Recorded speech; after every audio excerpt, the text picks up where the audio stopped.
अस्सलाम वालेकुम, आदाब। गिमी टीवी के प्रोग्राम शगुफ्ता शो के साथ अपनी अम, हजूर इमाम साहब की इंटरव्यूज और गपशप की सीरीज के साथ ये हमारा है जनाब दूसरा शो। और इमाम साहब, आपको मैं दोबारा से खुश आमदीद कहती हूँ गिमी टीवी पे। आपने वक्त निकाला और हम दूसरा शो कर रहे हैं आज। तो सर, बात आपसे हो रही थी। पहले तो उस तारुफ से मुझे ये बताइए कि किबला शाह साहब की जो है वो उनकी हयात में सिर्फ एक किताब आ सकी। जी, तो इनकलाब कश्मीर जो है वो इनकलाबी इस्लामी। कश्मीर, हाँ जी। मैं इंटरेस्टेड इसमें हूं कि क्यों एक किताब। काम तो उन्होंने बेशुमार किया था, क्या वजह हुई? जी, उसमें ये था कि एक तो वो कोई आ, माली तौर पर कोई ज्यादा वो बेहतर सूरत हाल में नहीं थे। ठीक है। और मुझे मेरी माँ ने बताया एक मरतबा जी। कि वो मुजफ्फराबाद गांव से मुजफ्फराबाद आए। हम्म। और उन दिनों मुजफ्फराबाद में ये जो शुगर चीनी है ये बहुत शॉर्ट हुआ करती थी। ठीक है। तो वो माँ ने कुछ पैसे दिए कि आते हुए शाह साहब आप चीनी लेके आए। अच्छा तो जी। मुजफ्फराबाद एक बड़ी मारूफ जगह है, अड्डा ढाकी कहते हैं उसे। ठीक है जी। तो वहां को बंदा फुटपाथ पे किताबें बेच रहा था, को कबाड़िया था।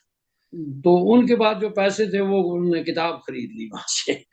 और वो बगैर कोई सौदा सलफ के वापस घर चले गए। क्या तो मोहब्बत। इस तरह वो किताबें वगैरह छापने के सिलसिले में, हम्म। चूंकि जो उनका मुकदमा था, इसको देखिए मतलब अच्छा, उनका जो मुकदमा था लाहौर में जिसमें वो कन्विक्ट हुए, उसमें उनकी मौरूसी जायदाद जो है है।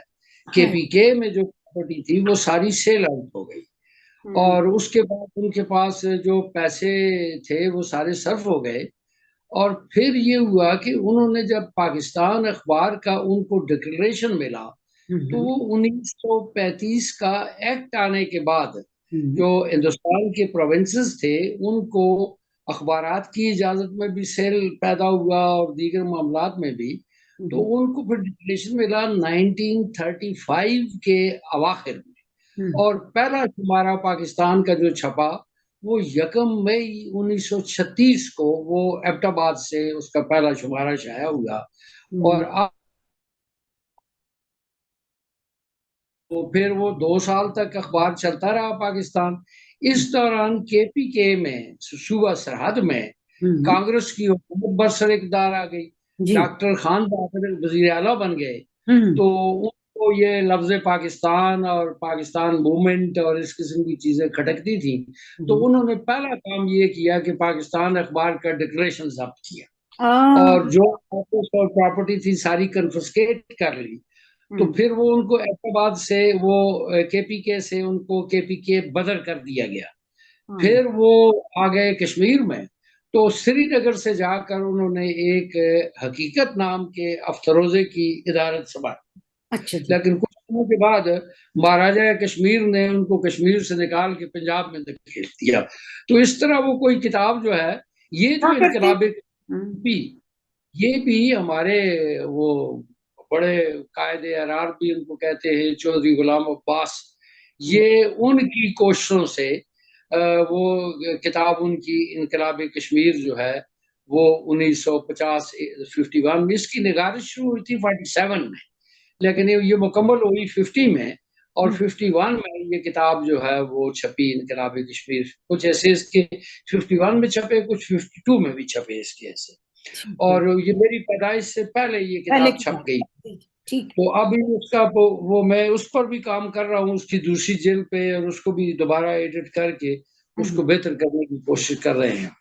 अच्छा, काजमी साहब, आपने उनकी कोई 21 या 22 किताबें तबाह करवाई हैं? तो और कितना? तकरीबन इतनी किताबें जो हैं छोटी बड़ी, अब तक जिन जिन किताबों पे काम जारी है, जी जी। वो ये हुआ कि सलीम खान गिमी साहब ने उनको चिट्ठी लिखी हाँ कि जी। आप शेख याकूब सरफी जो बड़े मारूफ कश्मीरी शायर और हम्म। कश्मीरी सियासतदान और सूफी थे, हम्म। उनकी बायोग्राफी जो है वो मुझे भेजें।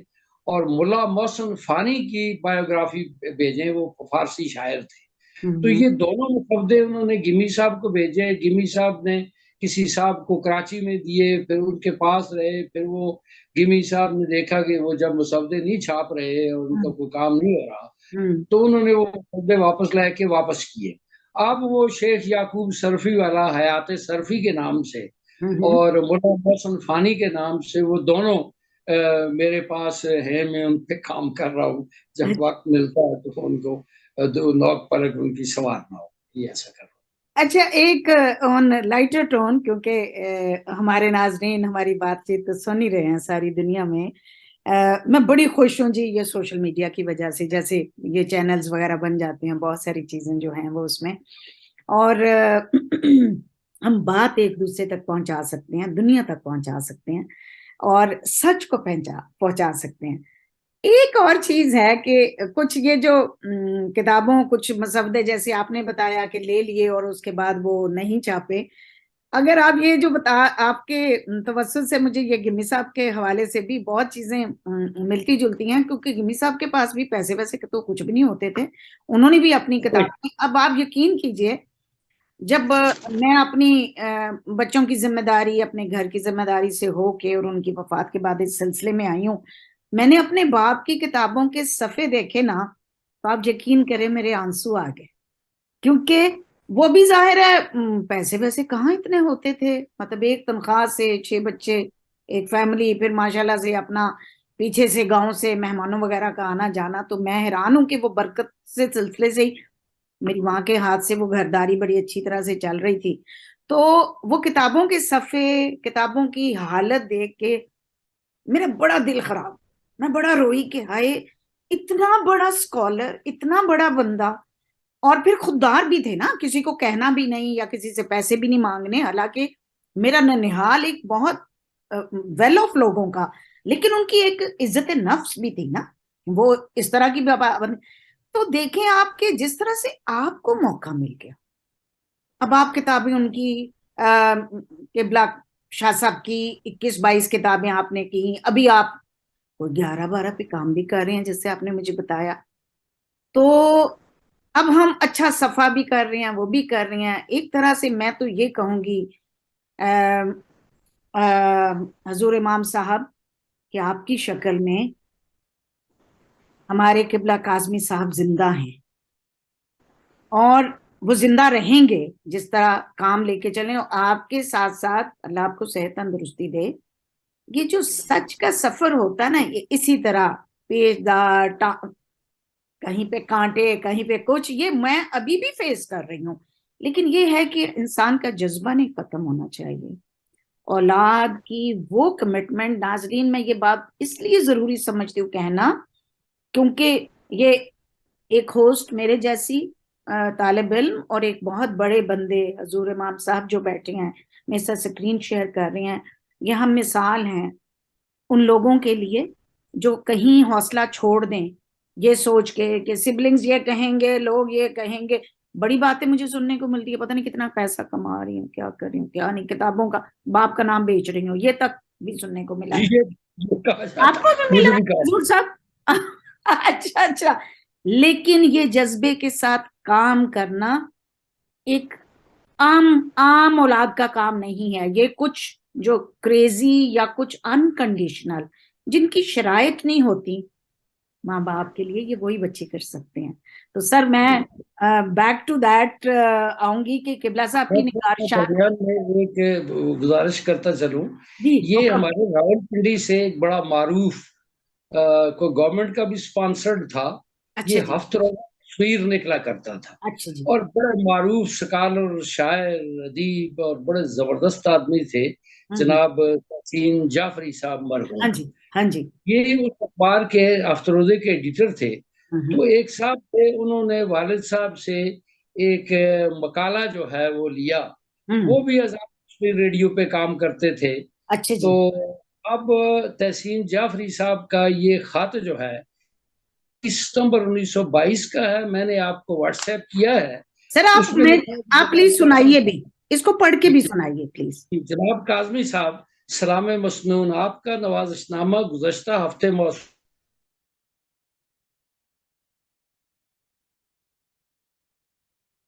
ख़वातीन हज़रात, क्योंकि हम हमारे मेहमान जो हैं वो मुजफ्फराबाद के गांव ढंगर शरीफ से हमारे साथ हैं, और पाकिस्तान में लाइट के मसले हैं।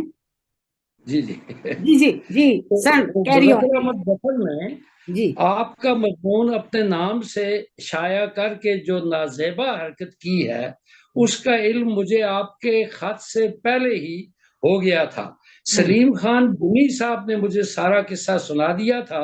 हम्म ज़फ़र साहब के मज़ामीन की इशाअत के सिलसिले में अब हम्म काफ़ी एहतियात बरती जाएगी। हम्म मैंने मौसूफ को भी लिख दिया है।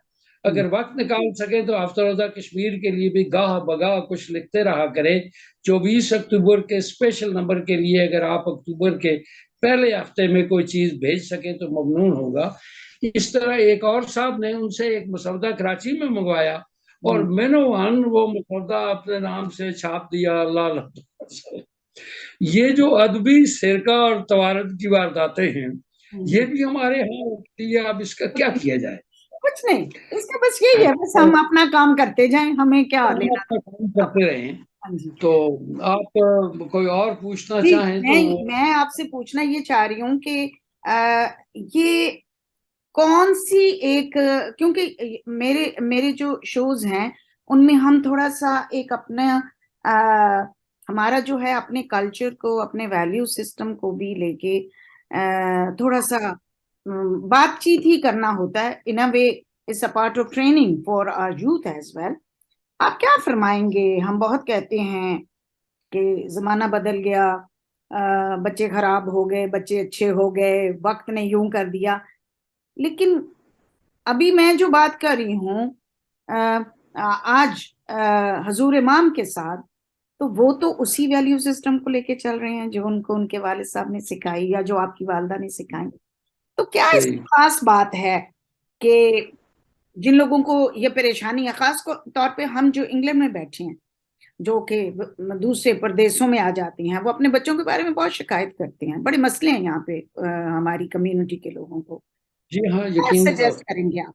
क्या सजेस्ट करेंगे आप कि क्यों कि ऐसा? उसमें तो ये है कि जब फिद्रेमंद सुल्तान दूध वाली बात तो नहीं होनी चाहिए, हम्म लेकिन एक बात जरूर है कि जब आप अपनी प्रोजनी को ये बताएंगे हम्म कि हमारे प्रोजिनेटर्स जो हैं वो अपने दौर के बड़े मोतबर आदमी थे और सच्चे लोग थे और दुरुस्त रास्ते पे चलने वाले लोग थे हम्म और उन्होंने ये रोशनी हमें अता की है, हम्म तो डेफिनेटली उनके जहन में एक इज्जत नफ्स का कॉन्सेप्ट भी बनेगा हम्म और उनको ये एहसास भी पैदा होगा कि हम बेरा रवी की स्टेट ऑफ अफेयर्स में जाने के बजाय, हम्म हमारे चूंकि असलाफ जो हैं वो बहुत मोतबर वो जाहिल लोग तो थे नहीं, वो हम्म पढ़े लिखे लोग थे, समझदार लोग थे। हम्म और वैल्यूज के साथ इस तरह जब उनकी अटैचमेंट होगी हम्म तो ये फरसुदा किस्म की बातें और सती बातों से खुद ब खुद उनकी जान जो है वो बच जाएगी। इसका यही एक तरीका है कि आप अपने असलाफ के कारनामों से अपनी आइंदा नस्लों को आगाह रखें और जदीद अलूम और मुआरफ से वो इंटैक्ट रहें। और ये जो जदीद अलूम और मुआरफ है इनसे सरफे नजर नहीं किया जा सकता। जी बिल्कुल। इन्हें आप बहुत चीजों को के बारे में जब उनसे सरफे नजर करेंगे तो फिर गलती करेंगे आप, और हम्म गलती करेंगे तो गलती आपको जहालत के पाताल में डुबो के रख देगी। तो हम्म आ गई जो है वो इसके लिए जरूरी है कि आपके जो इर्द गिर्द इन्वायरमेंट है हम्म उसको समझने की कोशिश करें।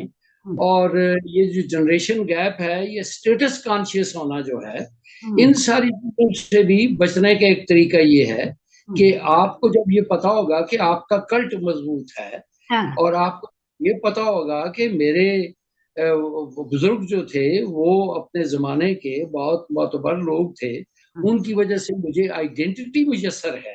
हम्म तो असल सारा झगड़ा तो पूरी कायनात में आइडेंटिटी का है। जब से पहला आदमी दुनिया में आया तो हम्म, उसको भी आइडेंटिटी का मसला था और वही आज है। ये सारा कुछ तो खून, जी जी ये बिल्कुल सारे सही। झगड़े के लिए हैं। आइडेंटिटी की कहिए, बिल्कुल जैसे सही है। शगुफ्ता को सलीम खान गिमी की आइडेंटिटी मुयसर है, हाँ जी। तो शगुफ्ता को सलीम खान गिमी मरहूम की आइडेंटिटी को बतौर असासे के हम्म, अपने बच्चों के पास उसको इंट्रोड्यूस करवाना चाहिए। जब जी। बच्चों को ये पता होगा कि हमारा नाना इस कैलिबर का हम्म, दरवेश सिर्फ सहाफी अदीब और इन छप्परबाज थे, तो डेफिनेट है कि उनके ज़हन में एक तगज़ुज़ की कैफियत पैदा होगी।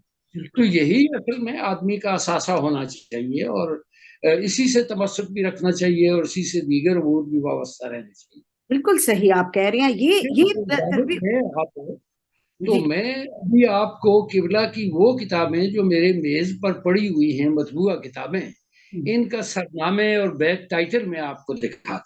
जी तो प्लीज ये दिखाइए। सबसे पहले मैं आपको दिखाता हूँ जी इनकलाब कश्मीर जो है, जी वो उसका मैं आपको दिखा रहा हूँ, अगर आपको नजर आए। बिल्कुल नजर आ रहा है जी, इनकलाब कश्मीर। इनकलाब कश्मीर है, वाह। और ये चूंकि मेरे पास भी इसकी एक ही जिल्द है, अच्छा जी। कहीं भी इसकी दूसरी कॉपी जो है वो पंजाब पब्लिक लाइब्रेरी में है। जी तो इसमें पाकिस्तान का एक चैप्टर है, इसमें हाँ, ये जो किताब की निगारिश 47 में शुरू हुई, बाकायदा तौर पर पाकिस्तान का एक चैप्टर है, और उसमें उन्होंने लिखा कि मैंने हिंदुस्तान में मैं पहला आदमी हूँ जिसने लफ्ज पाकिस्तान को कलम और कागज पर इस मौजूदा इमला के साथ मिलाया हूँ।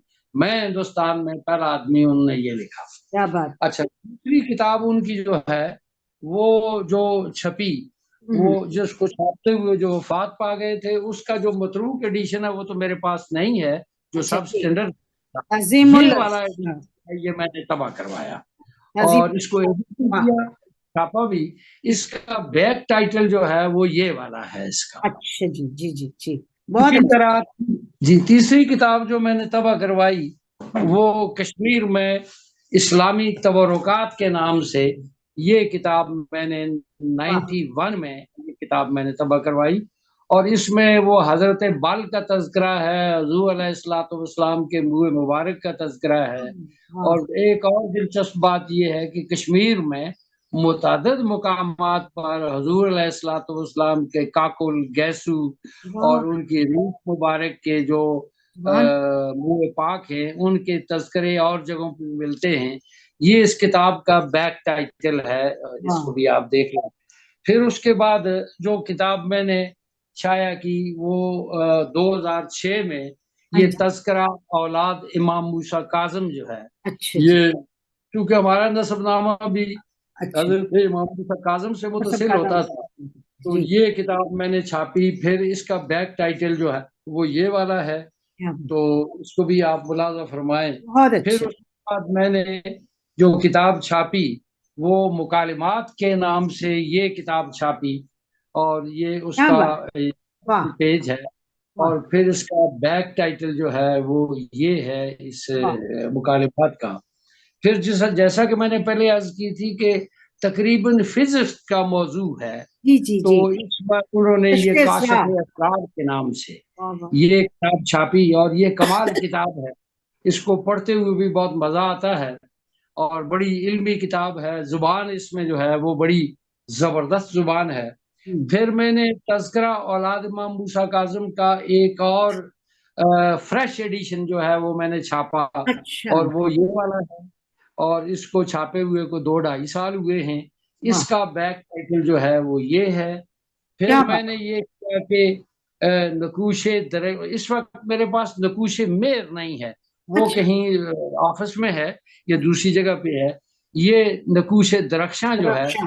वो है, और इसका बैक टाइटल जो है वो ये है। वाह। किबला अल्लामा काज़मी साहब पर सबसे पहले जो पाकिस्तान में जिस आदमी ने काम शुरू किया, हम्म, और वो लाहौर के एक सहाफ़ी थे, जनाब सिब्तुल हसन ज़ैगम साहब। मैं जानती वो हूँ। नवाब वक्त के लिए कॉलम लिखा करते थे।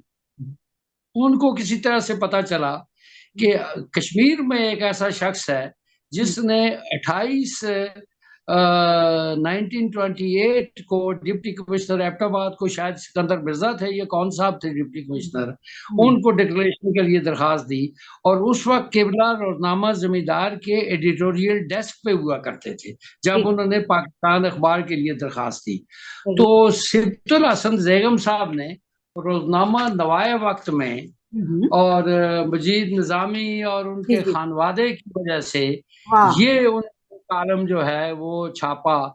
ये उसका जो संडे मैगजीन था, क्या ये कहने। उस ये छपा।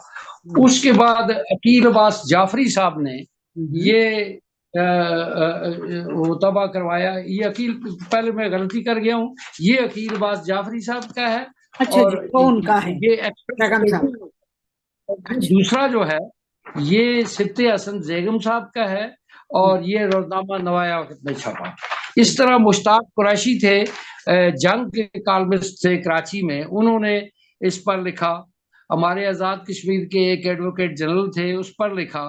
फिर अकील अब्बास जाफरी साहब का जो एक्सप्रेस ट्रिब्यून में छपा, उस पे ऑल पाकिस्तान न्यूज़पेपर सोसाइटी ने, वो 18 पेजेस थे उसमें, अकील अब्बास जाफरी साहब को अवार्ड दिया। और ये अवार्ड आसिफ जरदारी साहब ने इस्लामाबाद में दिया। ये अलग बात है कि उनको किबला के सिलसिले में अवार्ड दिया गया, पाकिस्तान के सिलसिले में अवार्ड दिया गया, लेकिन हमें उस तकरीब में नहीं बुलाया गया और हम उस तकरीब में नहीं जा सके। रियली फिर सैड। अभी मैं आपको और 2-3 चीजें दिखा देता हूँ। बिस्मिल्लाह। क्रॉनिकल्स में भी अकील अब्बास जाफरी वो पाकिस्तान क्रॉनिकल जो है, पाकिस्तान क्रॉनिकल अकील अब्बास जाफरी। अच्छा जी, ये थोड़ा सा मोबाइल हल्के कोई बात नहीं, कोई मसला नहीं जी, टेक्निकल चीजें ऐसे ही होती हैं। खैर, अभी मैं आपको ये दिखा देता हूँ जी कि वो जी पाकिस्तान अखबार के 1-2 पर्चे मेरे पास मौजूद हैं इस वक्त, जी जी, वरना जरूर। मेरे पास पूरा फाइल है अरे पाकिस्तान वाह अखबार का। वाह वाह वाह, जी, ये कौन से साल की है जी? इसमें मैंने बहुत सारे पर्चे इंडिया से, शिमला से, चूंकि ये आफ्तरोजा पाकिस्तान पूरे हिंदुस्तान में, वेस्ट इंडीज में और बांग्लादेश का जो इलाका मशरकी पाकिस्तान का था, उसमें भी जाया करता था।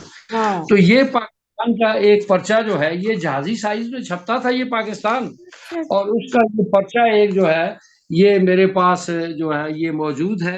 और ये मैं, बात है, ये सर कौन से सन की बात होगी, जरा सन भी बताइए हमारे नाजरीन को।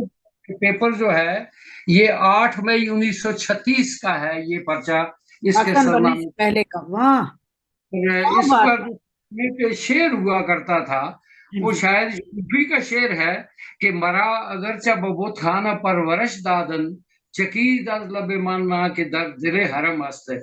इसका तर्जुमा उर्दू में ये है कि मैं अगरचे बुत खाने में पैदा हुआ हूँ, लेकिन अगर मेरा दिल चीरा जाए तो उसमें से हरम निकलेगा। क्या तो इस तरह ये पाकिस्तान अखबार छपने से पहले इसके इश्तिहार जो है, ये 1930 से ऑनवर्ड ये इश्तिहार छप रहे थे, वो सर्कुलेट भी हो रहे थे। ये मेरे पास इश्तिहार हैं उसके। फिर उसके अलावा ये हुआ कि ये जो एक चीज और मैं आपको दिखाता चलूं, ये कभी डिबेट होती है तो उस डिबेट में जरूरी है कि आदमी लैस हो मुख्तलिफ चीजों से। ये नाउ और नेवर है, ये मुलाजा फरमाएंगे आप। ये नाउ की को 5वीं 6ठी सतर है, ये ओरिजिनल है, वो ब्रिटिश लाइब्रेरी से, उसके आर्काइव से डाउनलोड किया गया है। ये असल पंफलेट है। इसमें आप देखेंगे कि लफ्ज पाकिस्तान है, पाकिस्तान है ही नहीं है। और फिर अब वो ये करते हैं कि कुछ लोग कबीलाई इसबियत के पेश नजर, अब ये लेटेस्ट है, इसमें पहले सफ़ों पर तो पाकिस्तान की वही इमला है जो चौधरी साहब ने लिखी थी, लेकिन बाद की इमला में वो लफ्ज आई को दाखिल करने की कोशिश की जा रही है, वो कंप्यूटर में आगे पीछे करके। तो इस तरह के मुख्तलिफ मामलात जो हैं, ये सैयारा डाइजेस्ट लाहौर से निकला करता था। जी बिल्कुल निकलता मेरे था पास यार। सैयारा डाइजेस्ट 1980 का सफा नंबर 43 है। इसमें एक साहब थे अब्दुल रहमान सदीकी साहब, वो इदारे तहकीकात इस्लामिया में काम करते थे, जबरदस्त उर्दू के राइटर थे। और जमात इस्लामी के जो बानी थे मिस्त्री सदीक साहब, ये उनके बेटे थे। ये हमारे पास वालिद साहब के पास 24, 25, 30 साल तक रहे। तो इन्होंने उनके तकरीबन तमाम मुसवदात पर जो है वो इलादा से तारुफ भी लिखा, और हवाशी और तालीकात का इजाफा भी किया। और सैयारे में उनका ये मजमून, पाकिस्तान के लफ्ज पाकिस्तान पे ये मजमून भी उनका छपा। क्या बात, क्या बात। मेरे पास एक और दस्तावेज भी मौजूद है। वो दस्तावेज है कि ये पाकिस्तान अखबार जो है, हिंदुस्तान जिन लोगों को जाया करता था ये पाकिस्तान अखबार, जी जी। जब डिक्लेरेशन के लिए उन्होंने अप्लाई किया तो उस वक्त वो जमींदार के डेस्क पे काम करते थे, जी और बम्बई का एक बाजार है भिंडर बाजार, तो वहां रिपोर्टिंग के लिए गए हुए थे। उनके एक दोस्त थे एबटाबाद में, ए अजीज चिश्ती साहब, जी। वो थे चिश्ती साहब इत्तेहाद मजलिस बैनुल मुस्लिमीन के को सेक्रेटरी जनरल थे, और मुस्लिम लीग से भी उनका ताल्लुक था। ठीक है। उन्होंने ये अपने लेटर पैड पे डिप्टी कमिश्नर एबटाबाद को ये दरखास्त दी कि मुझे उस डिक्लेरेशन के बारे में बताया जाए जो काजमी साहब ने अप्लाई किया है, और उसने इसी के अकब में ये लिख के वापस कर दिया कि उसका प्रोसेस अंडर प्रोसेस है और वो दिया जाए। तो जब वो कैद हो गए तो अब सीआईडी की रिपोर्ट उनके खिलाफ थी कि ये तो बड़ा खतरनाक आदमी है, सजा ओए, याफ्ता आदमी। तो 1935 का जब एक्ट आया तो फिर इजाजत मिली और डिक्लेरेशन मिला और पाकिस्तान अखबार छाया हुआ। मेरे पास वो फहरिस्त है इसमें पड़ी हुई मेरे इस रजिस्टर में, गो के रजिस्टर की हालत बहुत शिकस्ता है। नहीं, आप इम्तजाज दिखाइए जरूर जी, ये तो खजाना है जी, खजाना। उफ।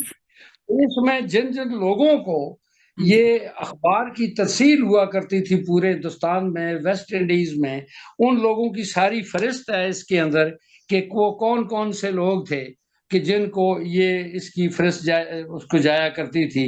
ये निहायत ही प्रोमिनेंट लोग हैं हिंदुस्तान के, और इनमें बेशतर जो हैं वो किताबों के मुसन्निफीन हैं और अखबारों के सहाफ़ी हैं, और बड़ी नाबगा रोजगार किस्म की शख्सियात हैं जिनको ये चीजें जाया करती थी।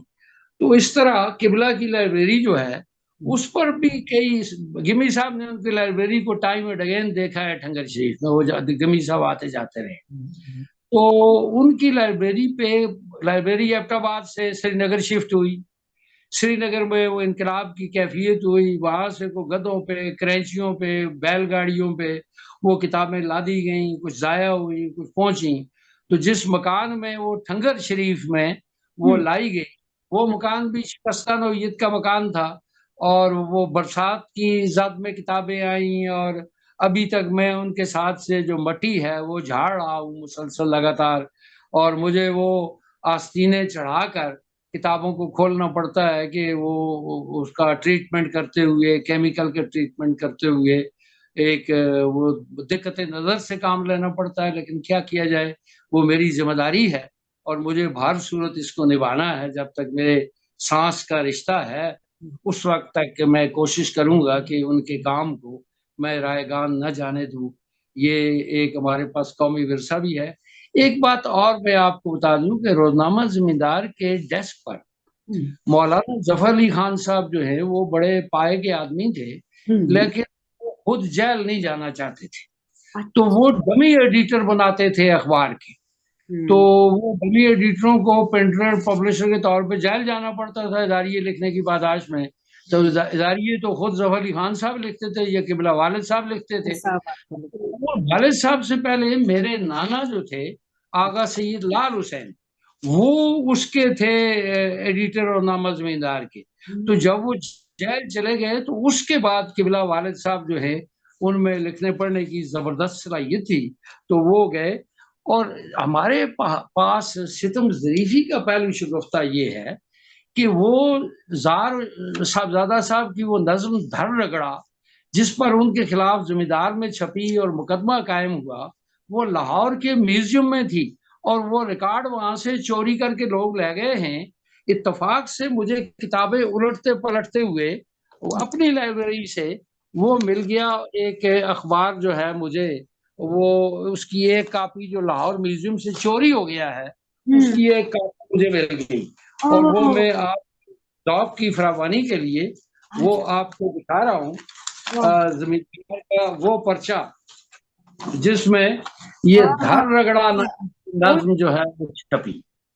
अच्छा काजमी साहब, हजूर साहब, ये मैं यहीं पे, क्योंकि टाइम जो है वो कुछ सेकंड रह गया, हम इसको यहाँ पे खत्म करते हैं आपका शुक्रिया अदा करके। तो आपसे हम तीसरी किस्त में यहीं से शुरू करेंगे, हम इसी रगड़ा से। इजाजत दीजिए जी, और हमारी गुफ्तगू का सिलसिला ये जारी रहेगा।